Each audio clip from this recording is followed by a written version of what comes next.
She's wrapped in leather and iron plate. Her cavalry waits behind her in disciplined rows, lances upright, horses stamping the cracked earth. Prisoners kneel in long lines. Tribute sacks of salt, baskets of cola nuts, roped bundles of gold dust is being counted and sorted by her generals. But she's not looking at any of it. She's reading a message. A messenger from a neighboring Hausa king has ridden hard to reach her, and the words on his lips are not congratulations. They are a warning. You have gone too far. Her name is Amina. And the year is somewhere near the end of the 16th century. And what happens next will determine whether she becomes an empress or a cautionary tale whispered by men who outlived her. To understand Amina, you have to understand the world she was born into, at least as it comes down to us through oral tradition and later chronicles. Zazzau, later called Zaria, was one of 7 great Hausa city-states scattered across what is now northern Nigeria. These were not villages. They were sophisticated, competitive kingdoms built on trade, Islam, politics, and war. Camel caravans moved through them carrying salt from the Sahara, gold from the southern forests, leather goods, and cola nuts worth their weight in silver. Amina was born into this world as a daughter of Bakwa Turunku, the ruling queen of Zazzau. The royal court was elegant-robed courtiers, Quranic scholars, elaborate ceremonies. But young Amina wasn't drawn to the inner chambers. She trained alongside the male heirs. She rode horses. She learned formations, logistics, the mathematics of siege and supply.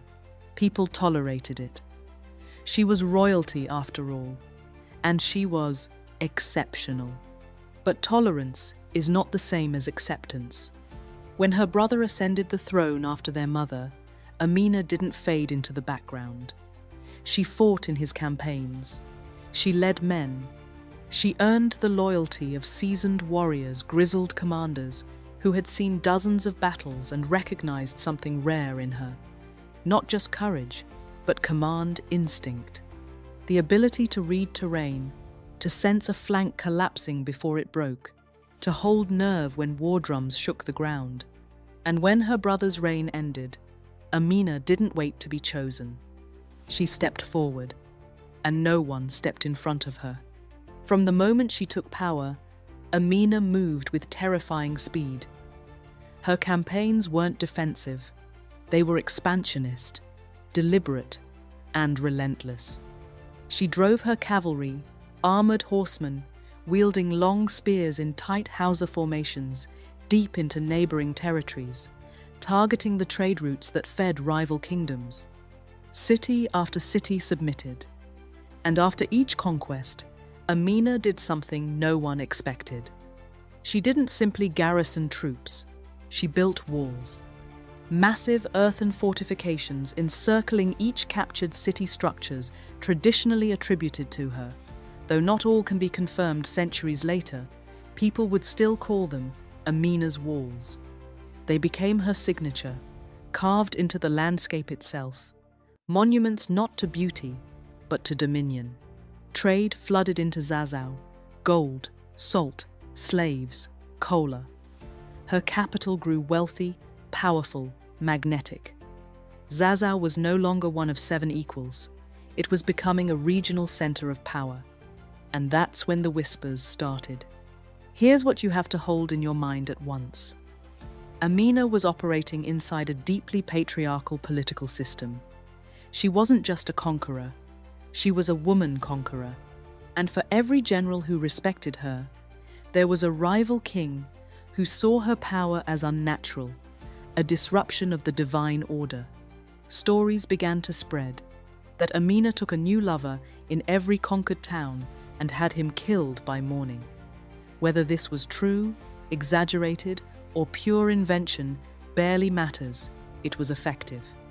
It made her mythic, untouchable, something more than human, and therefore something less than trustworthy.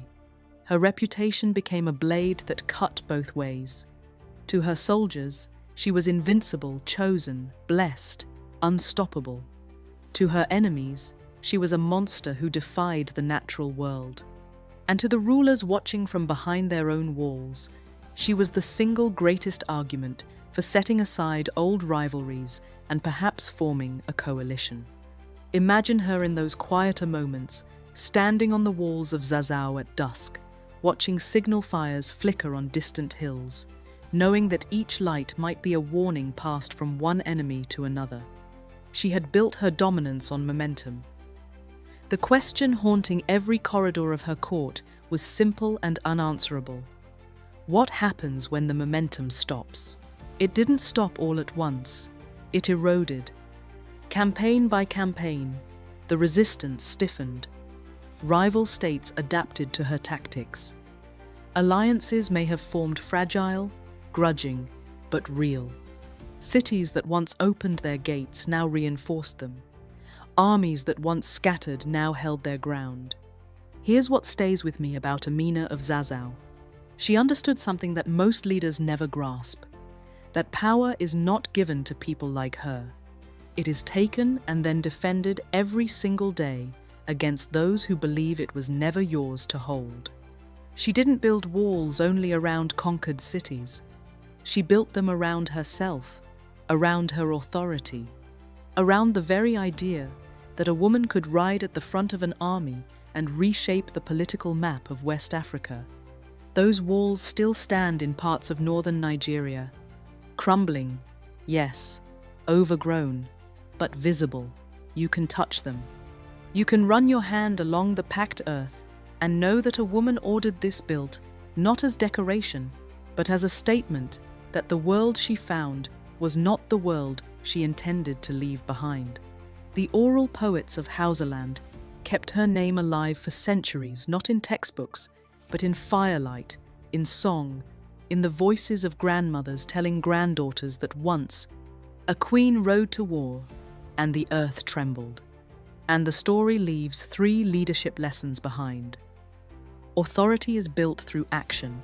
Consistent results earn loyalty more than titles ever will. Infrastructure is power. Lasting influence comes from what you build, not just what you conquer. Reputation shapes reality. The story people believe about you can strengthen your rule or unite your enemies. Whether every detail is literal truth almost doesn't matter anymore. What matters is that the story survived, that it was worth surviving. And sometimes, that's the most powerful wall of all. If this story moved you, share it with someone who needs to hear it. Like the video, subscribe, and I'll see you in the next one, where history is never as simple as they told you it was.